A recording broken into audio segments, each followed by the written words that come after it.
mommy. So, let's do a very quick haul ng mga baby things. Of course, mga gamit ni Chadwick. So, first is itong Unilove's Squalane Extra Sensitive Baby Bath Body Wash. So, kasi ang ganda ng mga reviews dito. So, na-curious ako. And, baka naman, pwede siyang maging alternative sa Cetaphil Baby or body wash niya.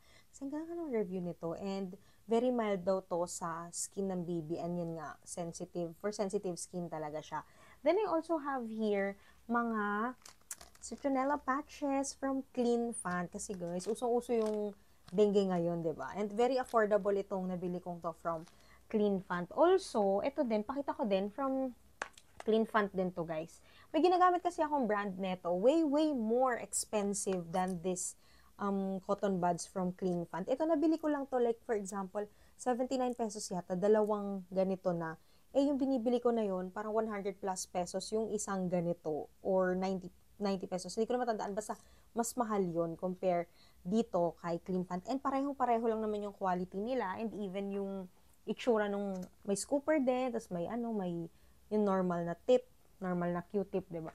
Then, I have here lotion from Avon. Ito naman, ako gumagamit nito, guys, kasi medyo nalalakasan ako sa lavender scent niya. And hindi ako naglalagay sa skin ni Chadwick ng mga may scent. More on, nilalagay ko sa damit niya. Kasi, ayokong diretso sa skin niya. Kasi sensitive din yung balat ng baby. So, yun. Akong gumagamit nito, lavender lotion from Avon.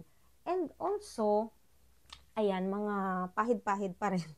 Infant na baby cologne, ito naman nilalagay ko lang sa pants niya or sa pajama niya. Pag naka-onesie siya, yung bottom lang na part niya, yung nilalagyan ko to. Para naaamoy ko lang din siya. And in fairness, wala namang bad na sa kanya effect. Basta hindi ko lang talaga dinidiretso sa skin niya. Also, ito guys, Tiny Guardian Lotion from Tiny Buds kasi usong-uso yung dengue, diba? So, hindi ko pa ito nagagamit, hindi ko pa napapatch test, naka-seal pa siya. And yun, babalitaan ko kayo. But so far, ang ganda rin ng mga reviews dito. At saka nagulat ako na malaki yung packaging niya. Very affordable lang din siya. And ano pa bang meron tayo dito? Mga zinc oxide na diaper cream or para sa rashes, ganyan. Hindi lang sa bambam niya, guys. Nilalagay ko rin sa mga parts ng body niya na may fold or namumula or makita mo may tiny bumps, may rashes, ganyan nga. So, first is from Unilab naman, zinc oxide na rash-free, very affordable lang to.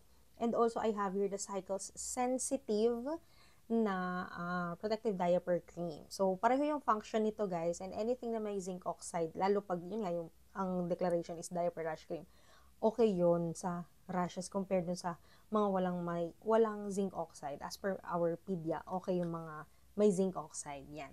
And ano pa ba meron tayo ito? Ito guys, Nature to Nurture na Make It Better Nourishing Balm. I think lahat na ng mommies dito sa TikTok ay meron na nito or even sa IG, I'm not sure. So yan, 4 yung ganito namin. Ginagamit na namin yung isa. And even kami mga adult, hiyang na hiyang dito sa nourishing balm na to. Kasi lahat yung mga dry patches namin, ganyan, mga eczema, ganyan, okay siya. So, pero guys syempre case to case basis lang din siya. Like, consult nyo muna sa pedia nyo bago nyo ilagay sa baby nyo. Pero kay Chadwick, hindi ko pa ito nagagamit, naka-ready lang. Kasi in fairness naman doon sa bata, wala naman siyang mga, sobrang extreme na kailangan ng extra moisture. Kami pa ni daddy niya yung kailangan nun. And I have here last product na for this haul is itong First Tooth na natural baby teething gel.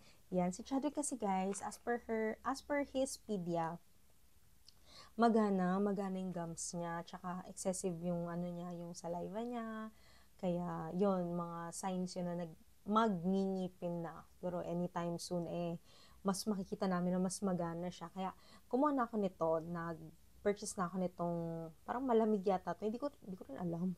Pero yun, gagamitin ko to pag toothbrush na siya. Maybe pag 4 months na siya. So, wala pa siyang 4 months ngayon. So, yan, nakaantabay lang tong teething relief from Tiny Buds. So, yun na lahat muna yung ating haul for today. And marami pa akong mga gustong i-share sa inyo na product.